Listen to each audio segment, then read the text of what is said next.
Olá, alunos. Professora Simone. Hoje a aula vai ser sobre metaplasia escamosa. Nossa terceira aula teórica, onde nós falaremos então sobre um processo de transformação de um epitélio em outro. Quais são os epitélios que nós já estudamos aqui na disciplina? O epitélio glandular, que reveste a endocérvice, né? Reveste internamente o colo do útero, e a ectocérvice, que reveste, o epitélio escamoso estratificado, que reveste a ectocérvice e cavidade vaginal. Bom, então, são esses dois epitélios que nós estudamos na citologia.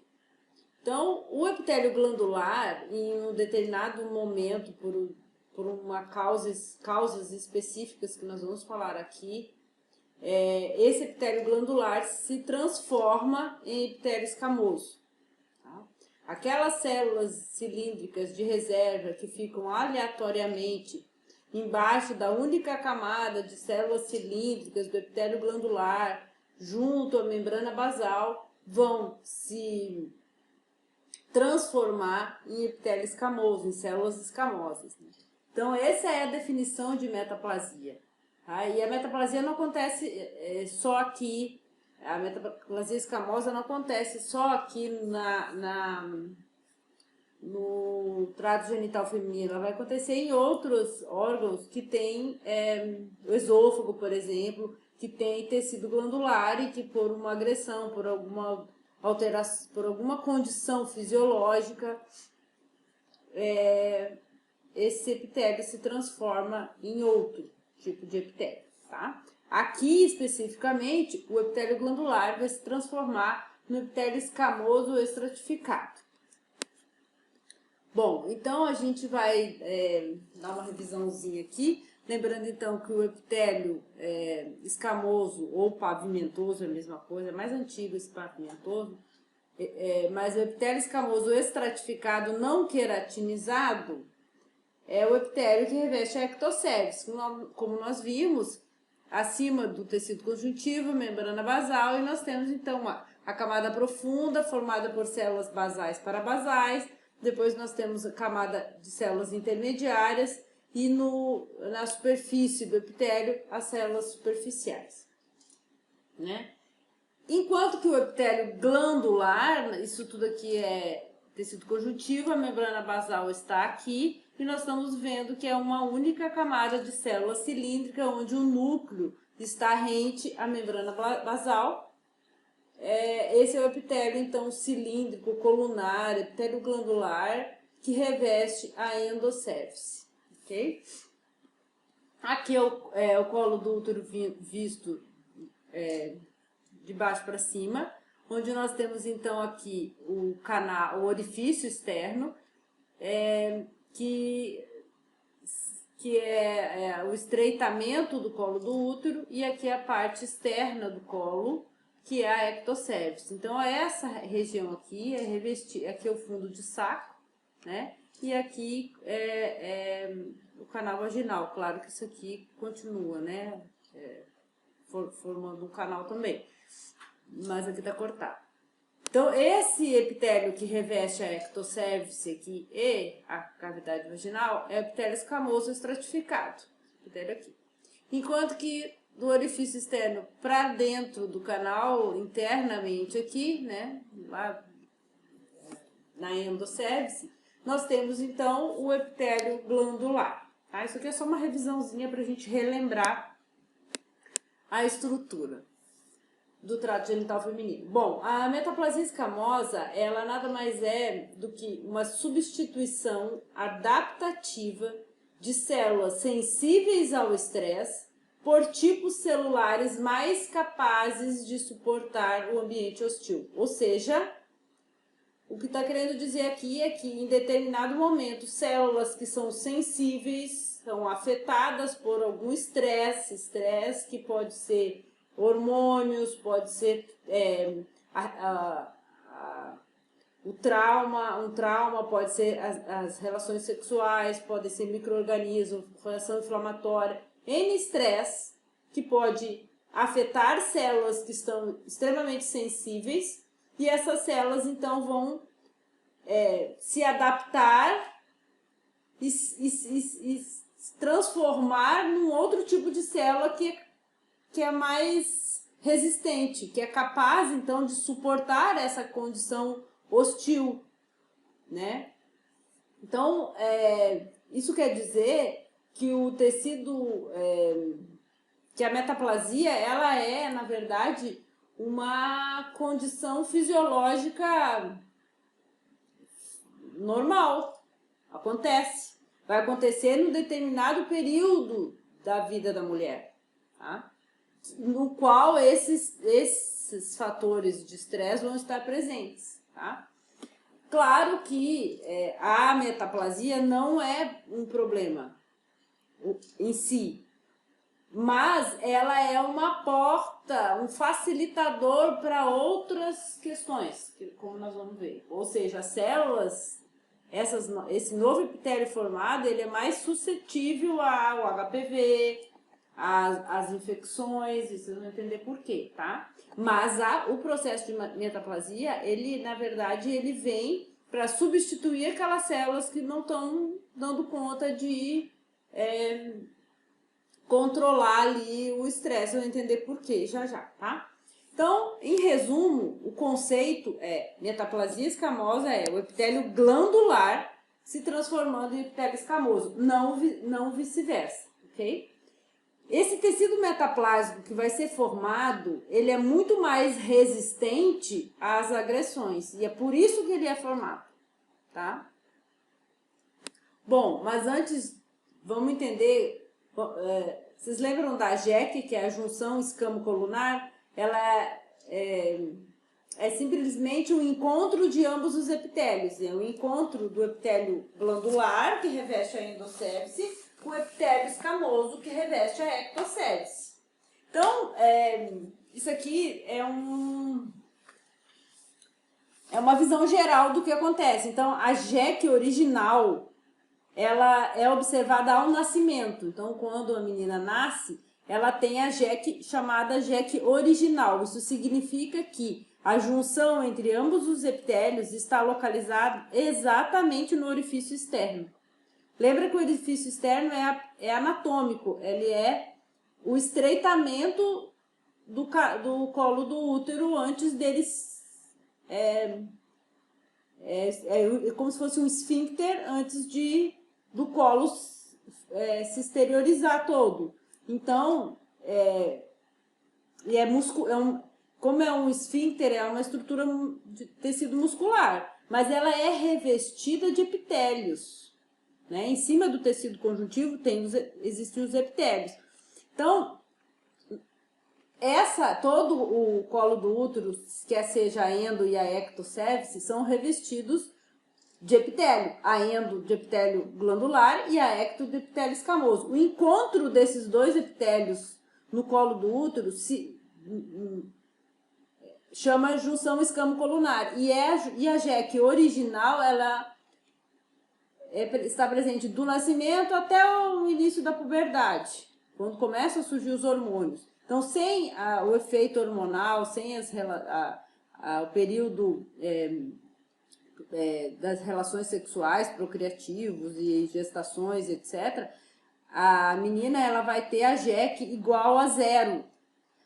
Ou seja, a JEC está exatamente localizada no orifício externo, nem para dentro nem para fora, certo?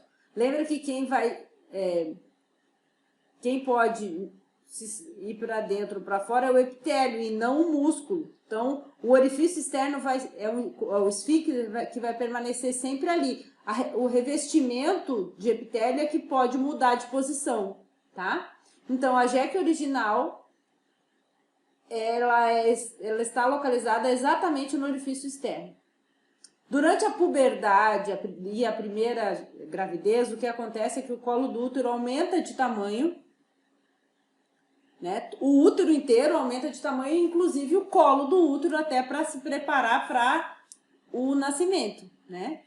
Então, esse aumento de volume em resposta às alterações hormonais lá da gestação e até da própria puberdade, vão deslocar a JEC, vão exteriorizar a JEC para além do orifício externo, para fora do canal cervical, num processo que a gente chama de ectopia ou eversão. Então, aqui tem uma imagem mostrando em vermelho a endocérvice, o epitélio glandular, e em pretinho o epitélio escamoso, que reveste a ecto, fundo de saco e o canal vaginal.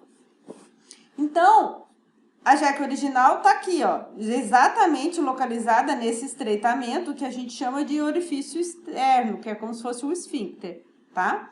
Já durante, como eu mostrei para vocês, sobre efeitos hormonais, gestações, após a puberdade, no período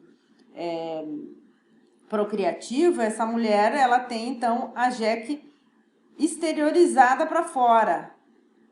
Isso significa então, se vocês podem ver na imagem, que o orifício externo continua aqui, mas o epitélio glandular veio para cá, porque a JEC, né, sofreu a ectopia ou eversão, se exteriorizou, se deslocou para fora do canal cervical, ela saiu aqui para fora. Aqui já é ambiente externo, porque isso aqui tem comunicação com o ambiente externo, arejado, né? E é aberto. Então, isso significa que esse epitélio glandular, ele é um epitélio muito sensível. Lembra? Uma camada de célula só, nós já falamos que ele foi feito para revestir internamente.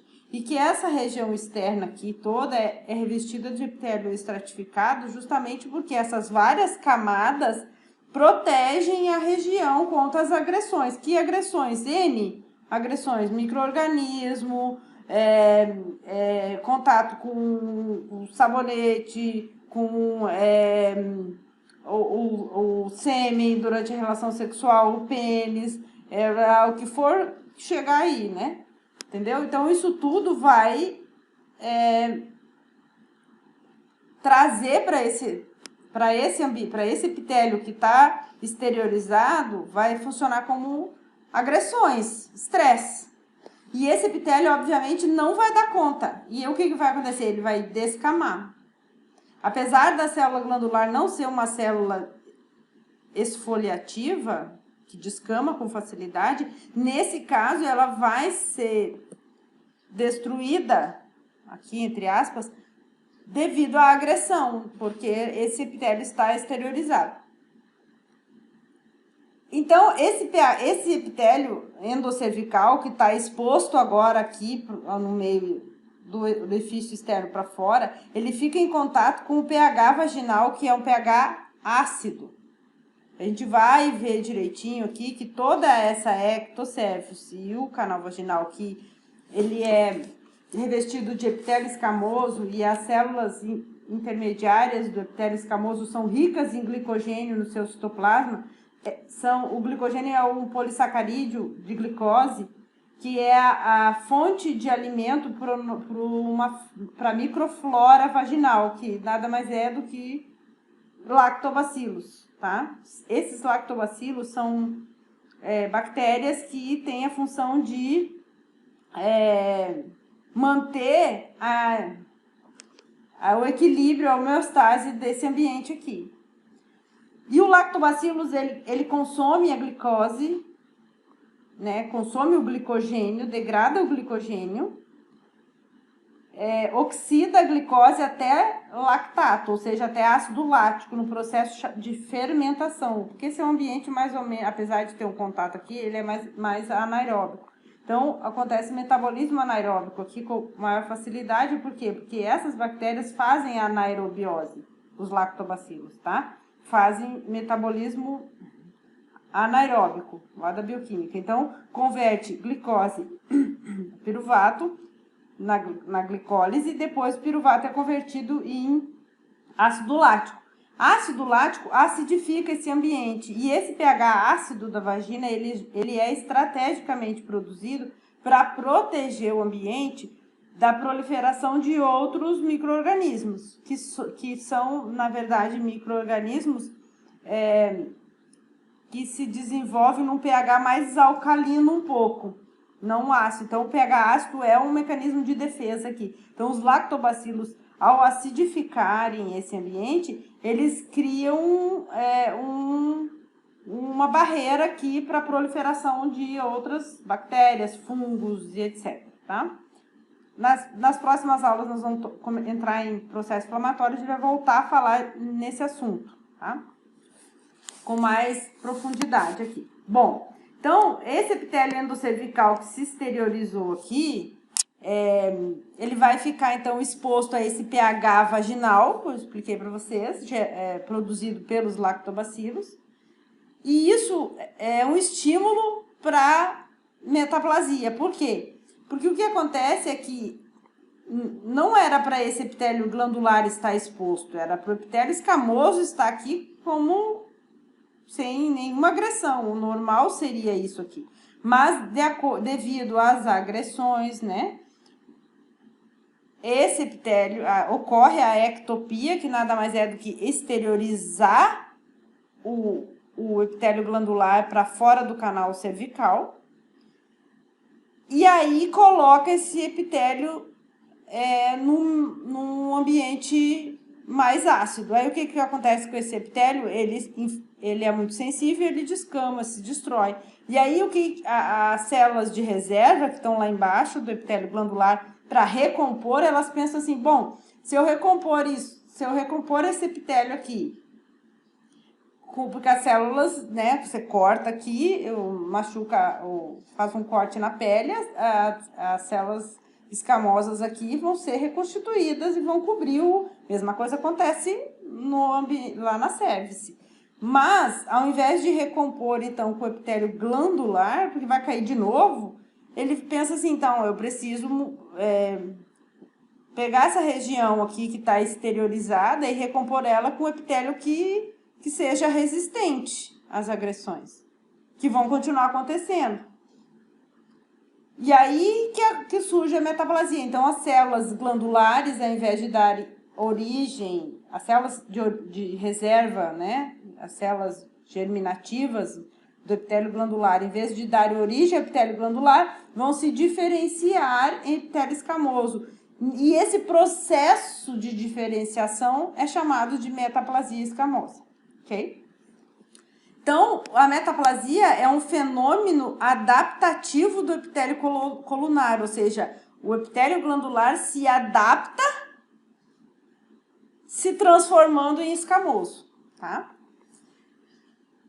Então, até agora, a metaplasia, no meu ver, e realmente, é um processo de reparo tecidual que vem justamente como uma coisa positiva, né? Mas vocês já vão ver as outras repercussões que acontecem em função disso. Enquanto que, então, isso aqui acontece lá, puberdade, período procriativo, etc. Enquanto que nas mulheres, principalmente após a menopausa, né? Lembra, a menopausa é a última menstruação. Então, na perimenopausa, um pouco antes da última menstruação ou depois da última menstruação, no período pós-menopausa, o colo do útero, ele diminui de tamanho. Todo o útero vai diminuir de tamanho. Inclusive o canal vaginal, a vagina, tudo vai ficando menor, tá? Na pós-menopausa. Por quê? Porque esse ambiente todo, ele deixa de receber os hormônios, o estrógeno principalmente, né? Que na mulher é o que comanda toda a questão da sexualidade, né? Então, e como nem o estrogênio nem a progesterona são produzidos pelos ovários, mas no período pós-menopausa, ou são produzidos em pequeníssimas quantidades, esse útero ele vai diminuindo de tamanho e aí ele vai provocar o deslocamento da jeque de novo, só que agora, em vez de ser para fora, é para dentro, ele regride. A jeque vai entrar para dentro do canal cervical, ou seja, para aquém do orifício externo. E esse processo, então, de retorno ou uma ré para trás, né, é chamado de reversão. Porque antes aqui a gente chamou essa exteriorização de ectopia ou eversão. Então, quando olha, o que estava aqui volta, passa da JEC original e vai mais para dentro ainda. Então, a JEC fica lá dentro da endosservice. E o orifício externo continua aqui, tá? Então, esse processo aqui é chamado de reversão, tá? Bom, então, ectopia ou eversão é quando nós temos, então, deslocamento do epitélio glandular para fora do canal cervical. Então, a JEC, a localização da JEC em relação ao orifício externo é variável durante a vida da mulher, como nós vimos agora.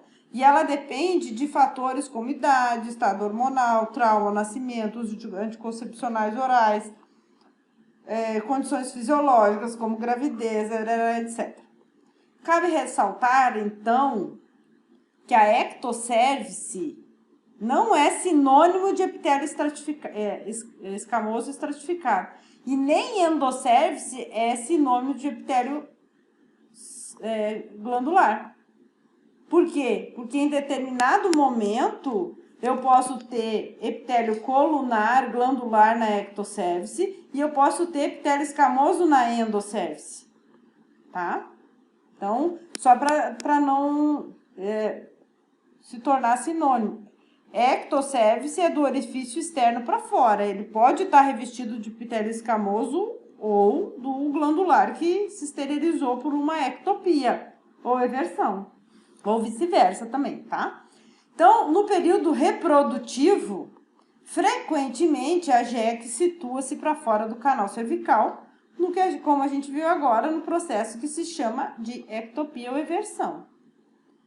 E ela é chamada clinicamente de mácula rubra durante o exame especular. Então, aqui é um colo do útero visto na colposcopia, claro, a parte externa, a ectocervice aqui, né? Normal, sem nenhuma alteração. E aqui nós estamos vendo uma região mais hiperemiada, mais vermelha, mais vascularizada, que a gente chama de mácula rubra, que nada mais é, então, do que a região aqui onde o epitélio glandular está para fora, tá? Bom, então aqui é a mesma coisa de novo, só para a gente... Então, várias imagens para mostrar de novo, né? O que é a JEC? É a junção entre ambos os epitélios. Então, aqui um colo padrão, onde a JEC é igual a zero, que está localizada exatamente no orifício externo. Então, o orifício externo está aqui, e a JEC, que é a junção entre os dois epitélios, está localizada já exatamente no orifício externo. Isso a gente dá um número para a questão de classificação, já vou mostrar no outro slide para vocês. A gente dá um número como zero. Quando eu digo JEC igual a zero, significa que é a JEC original, tá? Ela está exatamente no orifício externo. Aqui é só para quem não lembra o que é JEC, né? É a junção, então, entre o glandular e o escamoso. Lembrando que o escamoso reveste a ectocervice e o glandular a endosservice. Vocês já devem estar careca de saber, mas a gente vai falando porque citologia é isso, né? Depois não precisa nem estudar mais, de tanto ouvir. Bom... aqui é um desenho esquemático mostrando, então, o canal cervical. Em vermelhinho, o epitélio representa o epitélio glandular. E em azul, o epitélio escamoso, revestindo a ectocervice e o canal vaginal aqui. Ok? Então, aqui, a JEC está exatamente no orifício externo. E a gente viu, então, que em resposta aos hormônios, essa JEC pode se exteriorizar, né? Onde, então, vocês podem ver que o vermelho, que é o epitélio glandular, vem para fora do canal cervical e fica cobrindo uma porção da ectocervice. E nós temos a JEC aqui agora, ó. tá? Não mais aqui no orifício externo. Então, aqui, essa imagem, ela vai mostrar o processo de ectopia ou eversão e o processo de reversão. Lembrando que ectopia ou eversão é o deslocamento da jeque para fora do canal cervical. Enquanto que a reversão é o deslocamento da jeque para dentro do canal cervical. Lembrando que isso aqui acontece, né, no pós-menopausa e aqui entre a puberdade e a menopausa. Então, o que acontece é que essa imagem aqui está mostrando que a jeque, que em amarelinho é o epitélio glandular, e em rosa o epitélio escamoso. E aqui a jeque é 0, significa que a jeque está exatamente no orifício externo. E aqui é um desenho esquemático do colo do útero, aqui mostrando então que a jeque igual a 0, o amarelo, que é o epitélio escamoso, que tá, glandular, que está lá dentro na endocéfise, está localizado exatamente no orifício externo aqui. E em rosa nós temos então o epitélio escamoso. Então isso é jeque igual a 0, tá? À medida que eu tenho um deslocamento pequeno para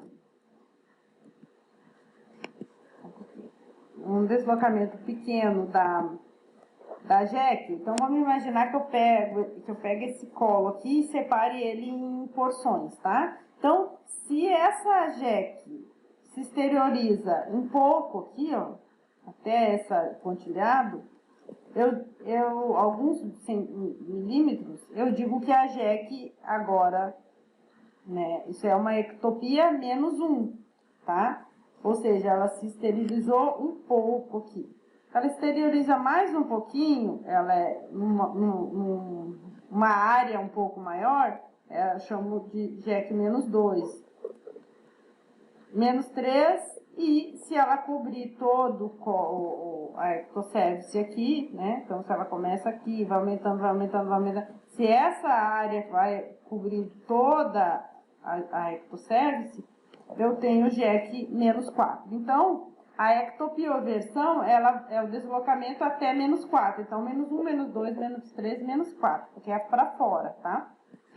Enquanto que aqui na reversão, o que acontece é que para dentro do canal cervical, na endocéfise, eu também divido ela em porções, igual eu fiz aqui, só que aqui foi redondo, né, em círculo. Aqui, como é um canal, ele é dividido em quadrantes. Então, tem 1/4, 2/4, 3/4, 4/4.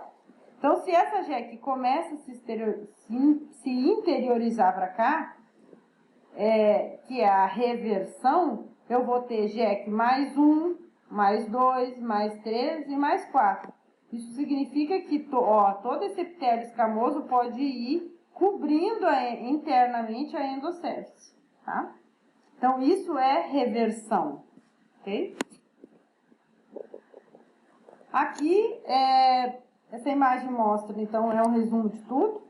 Então, as diversas localizações da jeque nas diferentes fases da vida e o desenvolvimento da zona de transformação. Então, agora eu vou introduzir um novo conceito para vocês, que é chamado de ZT, a zona de transformação. Vamos ver o que é, então.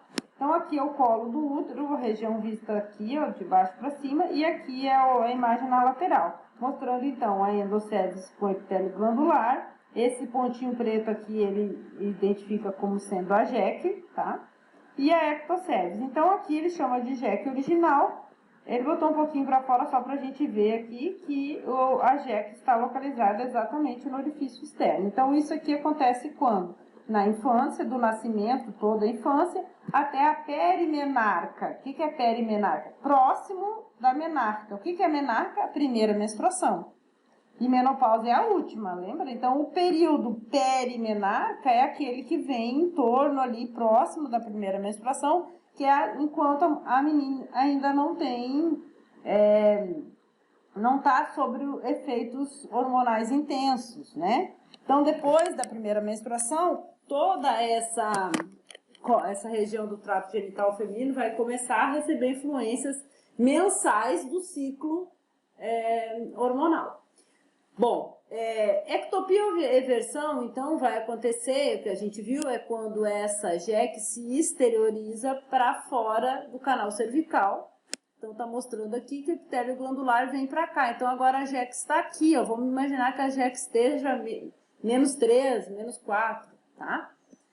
E ela aqui está localizada a JEC original, que era aquela que estava lá no zero antes. Ela veio, então esse pontinho estava aqui e ele veio daqui para cá agora. Então essa é a JEC original e lá no e aqui é o orifício externo. Então você tem aqui uma área que está formada por epitélio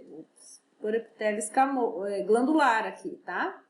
E aqui é o epitélio escamoso. Então, a junção escamo-colunar está aqui agora, porque isso aqui é epitélio glandular.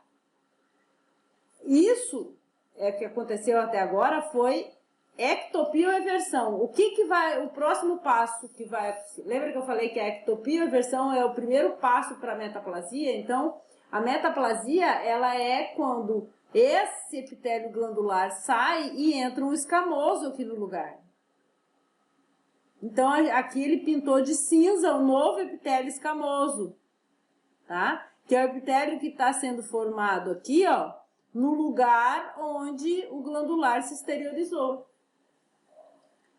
Então, isso aqui acontece lá na mulher em torno de 30 anos, ela vai começar, ele botou 30 aqui, mas é no período reprodutivo, né? Que é nada mais que a reconstituição daquela área por um outro tipo de epitélio, tá? E essa região cinza aqui, ó, nova, que embaixo tem um tecido conjuntivo de glandular, mas em cima tem um epitélio escamoso, essa área aqui, ela é chamada de zona de transformação, é o local onde houve a transformação do epitélio glandular em escamoso. E aí agora eu tenho uma nova JEC, tá? A nova JEC, ela separa o epitélio glandular do epitélio escamoso, metaplásico escamoso, né? Agora, esse epitélio escamoso aqui, ó, que teve origem de uma metaplasia escamosa, durante um período de tempo, ele vai ser... Eu vou conseguir detectar que ali são células metaplásicas. Mas depois que essa metaplasia estiver madura, finalizado todo o processo, essas células vão estar tão iguais a uma célula escamosa que eu não sei mais da origem, se ela teve origem do glandular ou lá da célula basal, ou de uma célula de reserva, tá? Então, o que eu quero introduzir para vocês, então, é que essa região cinza aqui, que é reconstituída por metaplasia, é o que a gente chama de zona de transformação, tá? O que acontece aqui é que na perimenopausa e na pós-menopausa, essa JEC nova que foi formada aqui, ó, começa a entrar lá para dentro do canal, no processo que a gente chama de reversão, tá? Então, durante as fases de desenvolvimento da vida da mulher, a JEC tem várias localizações diferentes, tá? Então, o encontro entre as duas mucosas de tipo escamoso e glandular, onde ela se desenvolve, é a zona de transformação por metaplasia escamosa. Então, essa zona de transformação, ela é considerada uma área de risco que leva ao desenvolvimento, que pode levar ao desenvolvimento do câncer. Por quê? Porque você imagina que aquele epitélio glandular, que foi substituído pelo escamoso, ele era formado por células cilíndricas que ou eram ciliadas ou mucíparas. Então, ela tinha a função de produzir muco, né? Os cílios têm a função de defesa. Então, Por um lado, o epitélio escamoso fica mais metaplásico, fica mais resistente às agressões, mas ele deixa de cumprir com as suas funções originais. Tá? Então, essa área de zona de transformação, em que foi oriunda de uma ectopia, eversão e esse epitélio reconstituído por uma metaplasia, essa área é a área mais crítica para o desenvolvimento do câncer. Então, quando a gente fala que era a JEC, na verdade, é essa área de transformação que acontece. Então, vocês vão ver que, por exemplo, a clamídia, que é uma bactéria intracelular, que é uma IST, ela infecta somente células glandulares ou metaplásicas. Ela não infecta células escamosas.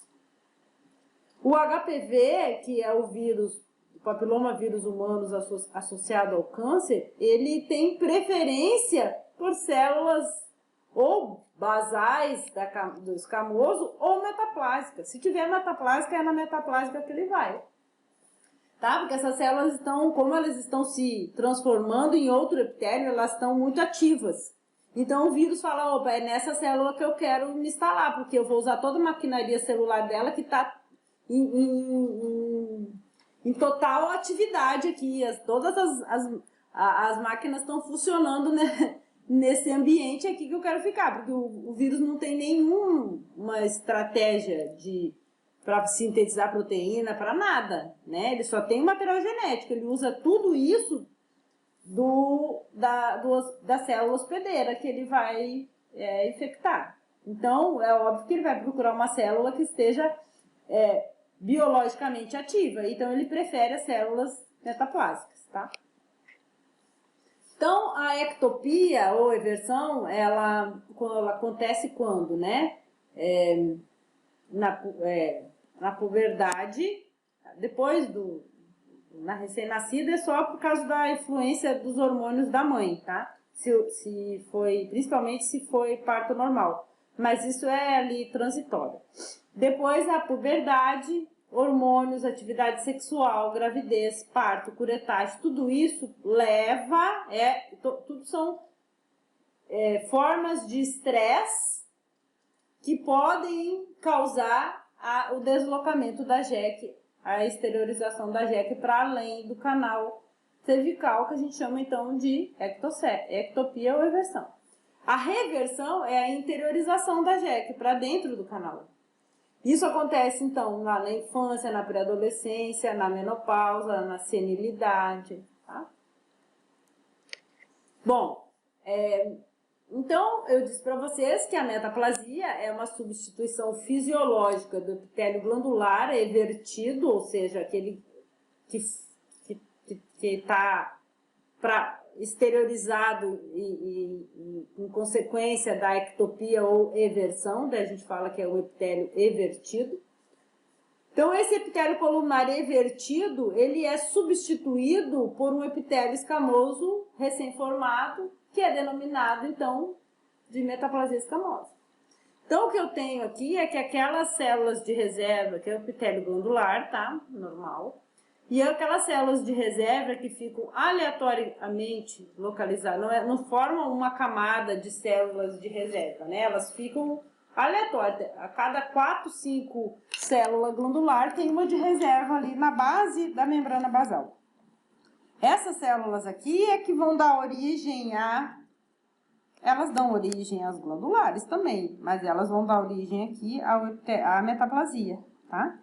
O que acontece primeiro? Primeiro essas células pequenininhas aqui, essas células de reserva, elas vão fazer um processo que chama de hiperplasia de células de reserva. Elas vão se multiplicar primeiro em várias células de reserva.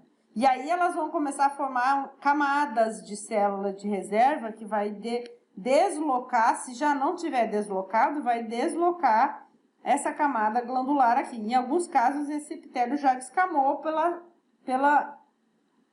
agressão lá, né? Mas se não, ela começa a crescer e num processo de hiperplasia. Depois que essa hiperplasia aconteceu, né, que já tem uma quantidade suficiente de células de reserva, aí que elas começam a se diferenciar em célula escamosa. E aí é o que a gente chama de metaplasia escamosa imatura. Depois que essas células metaplásicas estiverem totalmente diferenciadas em célula escamosa, já é um epitélio escamoso estratificado. Eu não consigo mais saber que ele veio de uma metaplasia. Quando ela está madura, aí a gente chama de metaplasia escamosa madura. Mas como é que eu vou chamar, professora, se eu não vou saber? Só lá na histologia. Que aí eu consigo ver a membrana basal, o tecido que está embaixo, que é um tecido conjuntivo de epitélio glandular, que ele tem algumas características diferentes do tecido conjuntivo que sustenta o epitélio escamoso, mas que em cima desse epitélio, desse tecido conjuntivo de glandular, eu tenho epitélio escamoso. Aí o patologista consegue ver que aquilo veio de uma metaplasia. Mas na citologia, uma metaplasia escamosa madura, para mim, eu não consigo ver. É uma célula escamosa estratificada e ponto final. Agora, no período em que fica entre uma metaplasia escamosa, onde todo esse epitélio já está estratificado, no período em que essas células estão em transformação, que a gente chama de metaplasia escamosa imatura, aí eu consigo ver células com características específicas que eu chamo de células metaplásicas. Vocês vão ver que elas são um conjunto, um mix, que tem características, núcleo, principalmente núcleo de célula glandular com citoplasma de célula escamosa. Por quê? Porque ela está se transformando de uma na outra. Então, ela tem características de ambas as células numa célula só. Mas é bem fácil de ver, tá? Bom, então isso que eu falei tá aqui, tá? Cadê o meu mouse? Tá aqui. Então, a origem da metaplasia escamosa, ela se dá, então, por aquelas célulazinhas de reserva que estão aqui aleatoriamente localizadas lá na base do epitélio glandular, começa um processo de hiperplasia de células de reserva.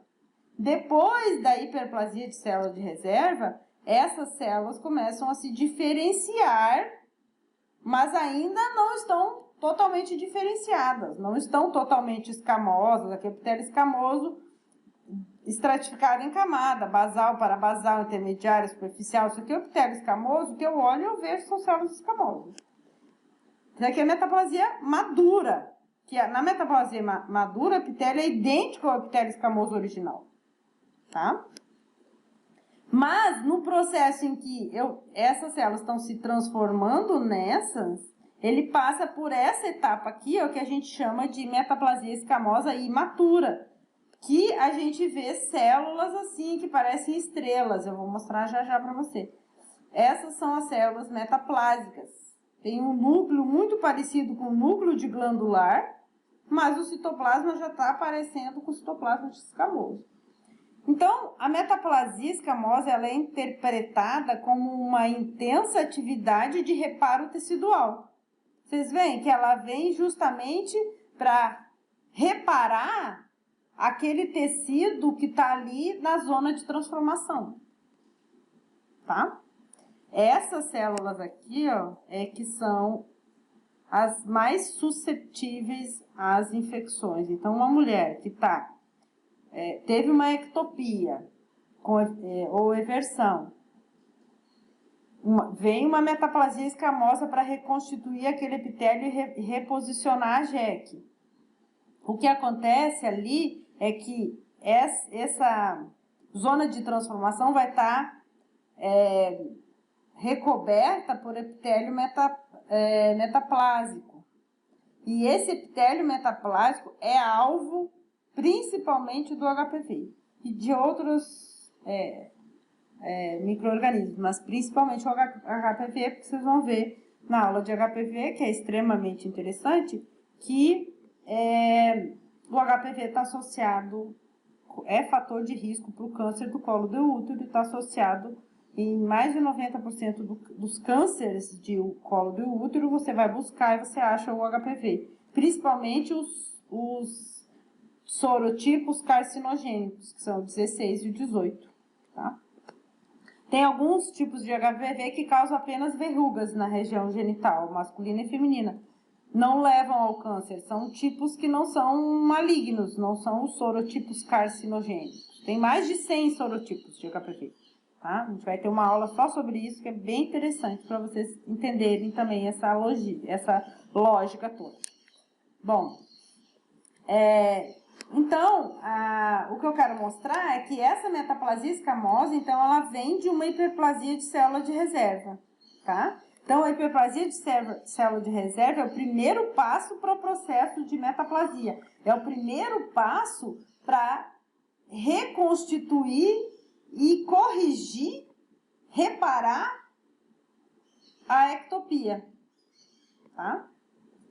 Então, de uma forma geral, o epitélio colunar, então, ele pode dar origem à metaplasia escamosa imatura. Essa metaplasia escamosa imatura aqui, ela pode, então, evoluir normalmente para um epitélio escamoso maduro, tá? Mas, como eu falei para vocês, por ela ser alvo muito fácil, principalmente do HPV e principalmente dos sorotipos de HPV oncogênicos, são os que mais gostam de célula metaplásica. Então, se você tiver uma relação sexual com um menino que tem HPV 16 ou 18 no período em que você tá com a metaplasia escamosa imatura aqui, ó, principalmente sem preservativo, você vai pode, não vai, pode, porque vocês vão ver que em muitos casos ele reverte também, tá? Quando a gente vai ter a aula sobre desenvolvimento do HPV. Então, essas células metaplásicas, ao invés de elas se transformarem em células escamosas normais, elas podem ser alvo do HPV e dar origem à lesão pré-maligna, que é lesão intraepitelial cervical de baixo ou alto grau, tá? Que é uma alteração, que na verdade, é o que a gente busca aqui na citologia, tá? Que é buscar epitélio escamoso atípico ou displásico, que é, na verdade, lesões pré-malignas. O meu objetivo é detectar isso aqui, e não o câncer. Por quê? Porque isso aqui tem 100% de cura, de chances de cura, tá? Mas o que eu quero que vocês entendam é que a metaplasia não é um processo patológico, não é uma coisa ruim, ela é justamente, como a gente falou aqui, uma atividade de reparo. O que acontece é que, em função das agressões, a ectopia, a exteriorização daquele epitélio glandular, deixa o ambiente mais sensível, vem a metaplasia para reconstituir, mas nesse período eu posso, então, ser alvo dos patógenos, tá? Como as células metaplásicas são vistas no microscópio? Na citologia, agora, tá? Porque a gente entendeu o processo. O que é uma metaplasia, de onde ela vem, por que ela acontece, darará, tudo isso. Mas lá, tudo bem, lá na lâmina que eu estou fazendo a disciplina de citologia clínica, o que eu vou ver lá? Vou ver células metaplásicas. Se eu visualizar células metaplásicas, são essas aqui, significa que células metaplásicas normais, sem alterações, que eu estou num processo de metaplasia imatura, tá? Claro que essas células metaplásicas imaturas, elas podem estar alteradas, podem já estar com lesões pré-malignas, daí já lesão intraepitelial de alto grau, ou elas podem estar inflamadas, reativas, eu posso ter clamídia aqui, como eu falei para você, no processo inflamatório, pode não ser uma lesão pré-maligna, pode ser um processo inflamatório, não é uma célula metaplásica imatura normal. Hoje a gente só vai ver célula metaplásica imatura normal, sem alteração nenhuma, tá? Então, essas células aqui, em resumo, elas revelam prolongamentos citoplasmáticos, aqui, ó, em aspectos estrelados. Essas células vão parecer estrelas, tá? Elas vão sempre emitir como se elas quisessem se prolongar, como fosse um polvo, esses pseudópodos que vão emitindo, o citoplasma vai querendo virar estrela aqui, essa célula quer virar a estrela do negócio, tá? Então, Vamos ver mais aqui, ó. Olha como é que é bonita, tá? Então, elas têm... além do aspecto estrelado, o citoplasma é bem mais denso, tá? Vocês veem que eles são bem mais escuros, bem mais densos do que a célula escamosa normal. Que tem, olha, aqui tem uma célula escamosa normal, tá? Intermediária. Citoplasma transparente. Aqui não, você vê que essas células aqui, ó, elas têm o citoplasma mais denso e estrelado, tá? E se você olhar o núcleo não é um núcleo de célula intermediária. Esse núcleo parece um núcleo de glandular, olha como parece. A cromatina em areinha, os nucleolos ali e aquele contornozinho característico, olha aqui, ó, de célula glandular. Mas o citoplasma não é cilíndrico, é estrelado. Então, isso mostra para mim que essas células são células metaplásicas, tá? Aqui também, ó. Tá? Só que aqui elas já estão um pouco alteradas no núcleo maior, depois a gente vai ver. Então, olha só, são células metaplásicas, olha como elas são bonitas. E por elas ter esse citoplasma mais denso e estrelado, quando você bota no microscópio, você vê, e elas vêm bastante em grupamento, assim, tá? Bem juntas, assim, tá? Não tem como passar despercebido, ela passou lá e você viu, é bem bonito de ver, tá? Então, claro, aqui ela tá com metacromasia, 2 cores, então já é um critério de processo inflamatório, mas a gente vai ver isso mais pra frente. Mas são células metaplásicas, essa aqui é uma célula superficial, escamosa normal, aqui é uma célula metaplásica, aqui é uma célula escamosa. Tá? Olha, o citoplasma bem mais abundante, não é estrelado como esses aqui. Essa aqui também é metaplásica, citoplasma bem denso, olha, com o núcleo com prolongamentos. Aqui de novo são células metaplásicas, tá? O citoplasma bem denso. Aqui vocês veem que o fundo tá bem sujo, olha. Tá? Com esses mucos aqui, na verdade isso aqui é um tipo de micro-organismo que está associado ao uso do DIU, que nós vamos ver mais para frente. Mas aqui tem um processo inflamatório intenso, vem de uma lâmina de uma paciente que usa DIU.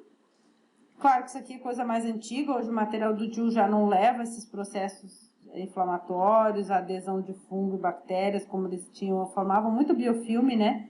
Tanto bacteriano quanto fúngico, o material do DIU, né? Hoje em dia, esse material já é de uma tecnologia melhor, já tem menos esse processo inflamatório associado. Mas essa lâmina está aqui mais para mostrar, então, as células metaplásicas, tá? Citoplasma mais denso aqui, ó, estreladinho, tá? Eu acho que acabou, acabando. Acho que esse é o último slide, é o penúltimo. Então, o que são cistos de Nabor? Só para introduzir esse conceito, cistos de Nabor são cistos de glândulas aqui, ó, que estão localizadas no colo do útero, na ectocervix, tá? E por que isso acontece? Então, aqui, ó, que é um desenho esquemático de um colo normal e um colo com vários cistozinhos, tá? Esses cistos são frequentemente encontrados lá na zona de transformação. Tá? Por quê? Porque eles são glândulas endocervicais dilatadas pelo acúmulo de muco dentro dessas glândulas, porque o orifício de secreção do muco foi obstruído pelo epitélio metaplásico.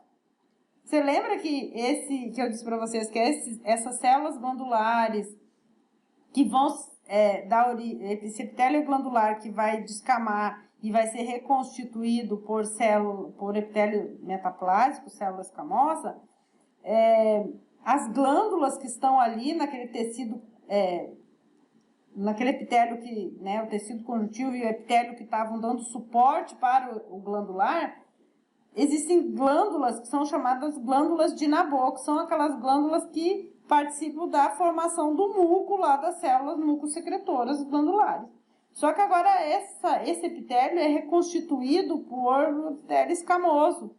E aí ele bloqueia os orifícios de secreção do muco. E o acúmulo do muco dentro dessas glândulazinhas ali, principalmente na zona de transformação, que era um epitélio glandular e agora é um escamoso, acumula o muco e forma esses cistozinhos aqui no colo, mais especificamente na região onde houve a metaplasia, né? Então, aqui está mostrando esses... Então, o que acontece é que às vezes a paciente vai fazer um ultrassom e vem lá no laudo escrito presença de cistos de Nabor. E você fala, meu Deus, e agora? E o que eu faço? Tem que tirar? Tem que fazer cirurgia? Não. Não tem, de uma forma geral, generalizando, não tem maiores problemas para o paciente, a não ser que eles cresçam muito de tamanho e incomode, machuque durante a relação, ou, né, aí tem que tirar, mas é muito raro, tá? Mas eu queria só introduzir para vocês, então, o conceito de que esses cistos, eles são uma repercussão dessa metaplasia, na verdade, né? Então, para finalizar, a metaplasia, então, ela tem origem na hiperplasia das células de reserva do epitélio glandular, formam a metaplasia imatura, que é quando essas células estão em transformação e eu consigo ver na citologia aquelas células estreladas lá e tal, como eu mostrei para vocês, que são as células metaplásicas, e que no laudo citológico a presença de célula metaplásica ou glandular indica que você coletou na JEC e na zona de transformação, ou seja, no local onde acontece o câncer. Então, se eu não tiver célula glandular, mas tiver célula metaplásica, além das escamosas no meu preventivo, a coleta foi bem feita também, tá? Para mostrar para vocês que além da glandular, a metaplásica também indica que você colheu na zona de transformação aqui, que é ali na junção entre os dois epitélios.